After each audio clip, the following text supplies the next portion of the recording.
పవన్ కళ్యాణ్ తనని నమ్మిన వాళ్ళకి తోడుంటానని మరొకసారి నిరూపించుకున్నారు. ఏదైతే అప్పట్లో రోడ్డు వైడనింగ్ కోసం గోడలు కూల్చడం, ఆ టైంలో అదంతా ఇప్పటంలో జనసేన ఆవిర్భావ సభ మీదన కోపంతోనే జగన్ జయించాడన్నటువంటి ఆరోపణ.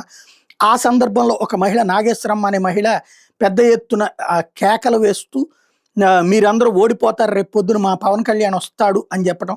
అప్పుడు రేపొద్దున అప్పుడు పవన్ కళ్యాణ్ వెళ్ళినటువంటి సందర్భంలో నువ్వు రేపు గెలిచి రా అయ్యా అని చెప్పడం. ఆ విషయాన్ని గుర్తుపెట్టుకుని ఇప్పుడు పవన్ కళ్యాణ్ ఆ ఊరికి వెళ్ళారు. ఇండ్ల నాగేశ్వరం ఎవరైతే ఆనాడు పవన్ కళ్యాణ్కి పిలుపునిచ్చిందో ఆవిడకి యోగక్షేమాలు తెలుసుకున్నారు, అండగా ఉంటాను భరోసా ఇచ్చారు.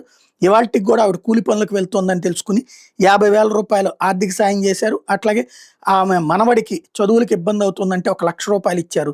అట్లాగే ఆయన జీతం నుంచి ఇప్పుడు ఎట్లయితే పిఠాపురంలో ఉన్నటువంటి అనాథలకు ఇస్తున్నారో అట్లాగే ఆమెకి నెలకి ఒక 5,000 రూపాయలు ప్రతి నెల ఇస్తానని ప్రకటించారు.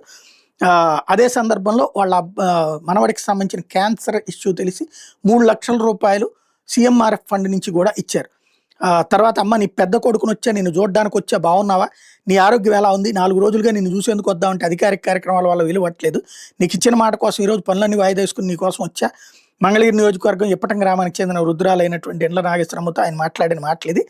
ఆప్యాయంగా పలకరిస్తే ఆయన హక్కును చేర్చుకుంది. గత ప్రభుత్వంలో జనసేన పార్టీ ఆవిర్భావ సభకు భూములు ఇచ్చారని అక్కస్తోనే ఇప్పటంలో ఇల్లు కూల్చివేతల సమయంలో గత పాలకుల దాష్టికానికి ఎదురు నిలిచిందంటూ ఆమెని ఈ సందర్భంగా అభినందించారు. మీ బెదిరింపులకు భయపడమంటూ ఆవిడ రోడ్డెక్కిందన్న విషయాన్ని గుర్తు చేసుకున్నారు.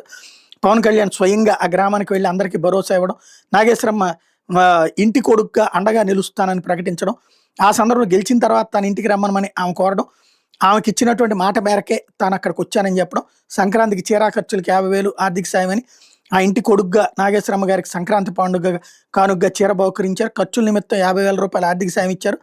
మాటల మధ్య ఈ రోజుకి కూడా పోషణ నిమిత్తం పొలం పనులకు వెళ్తున్నట్టు నాగేశ్వరమ్మ చెప్పడంతో ప్రతి నెల తన జీతం నుండి పిఠాపురంలో అనాథ చిన్నారులకు ఇచ్చిన విధంగానే 5,000 పోషణ నిమిత్తం ఇంటికి పంపనున్నట్టు చెప్పారు. దివ్యాంగుడైన నాగేశ్వరమ్మ గారి మనవడు మనోజ్ సాయి చదువుల నిమిత్తం 1,00,000 సాయం చేశారు. ఆమె కొడుకు కొండయ్య క్యాన్సర్తో బాధపడుతున్న విషయం తెలుసుకుని చికిత్స కోసం ముఖ్యమంత్రి సహాయం నుంచి 3,00,000 ఇచ్చారు. నీ ఆరోగ్యం జాగ్రత్త అని చెప్పి అక్కడి నుంచి వెనక్కి వెళ్ళారు.